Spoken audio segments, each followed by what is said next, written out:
Okay, so Ramble and Rose is in D major, and the solo is over the chords of the main verse, which are all diatonic except for that E major chord, the major 2 chord that I talk about in the analysis.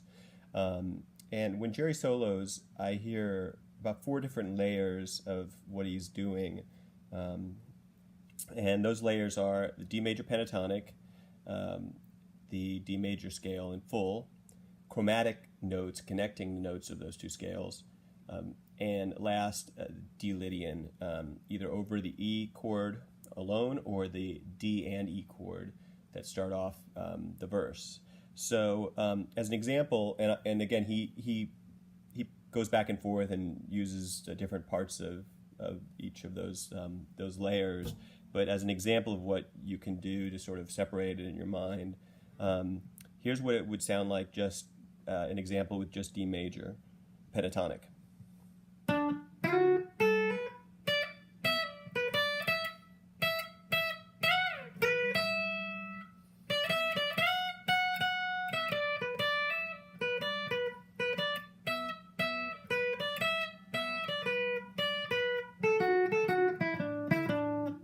It's very basic. You could also do just the D major scale, similar sort of feel, but a couple extra notes, particularly, and so like this.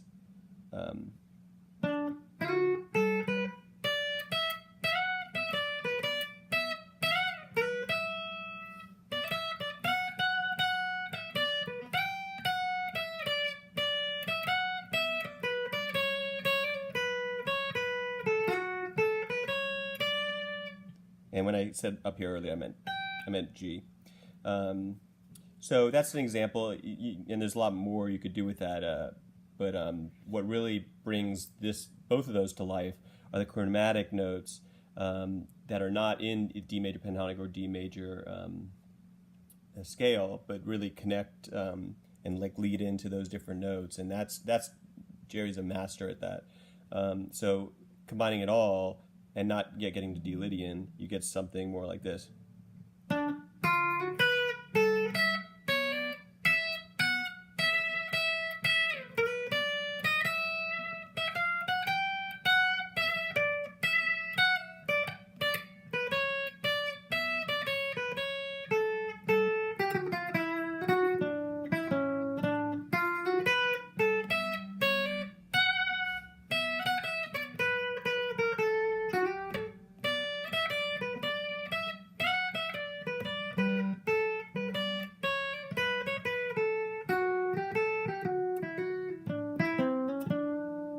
Anyway, I messed up a few times, but that's sort of the general idea.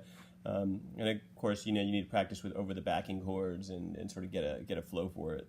The 4th layer, and the one that interests me most, is the D-Lydian. So the note that changes to make D-Lydian and that E major chord adds is the G sharp instead of G. And so the scale that normally you play the D major scale,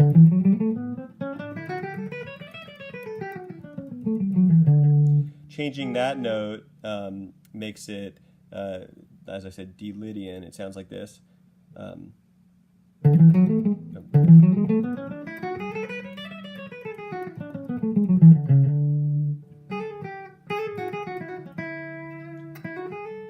So one of the kind of recognizable riffs that he does over the first couple chords, like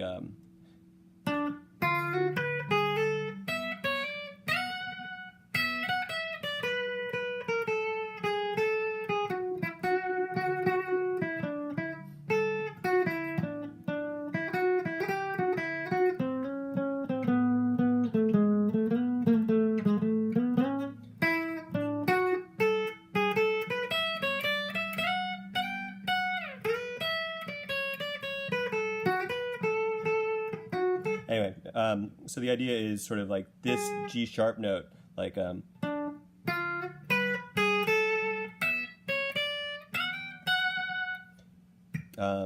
and you're still, that was over just the D, and then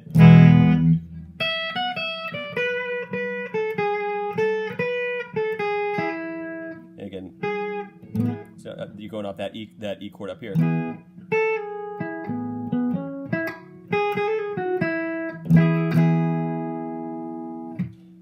So that's really how he does it. And as I say in the analysis, when he does that plays that G sharp note, making a D Lydian over the D chord, that's what really indicates to me that he's borrowing the E chord from D Lydian here, because he's playing it over the D chord too, and it suggests that it's sort of the E chord within the context of D, rather than as like a secondary dominant that implies a different key.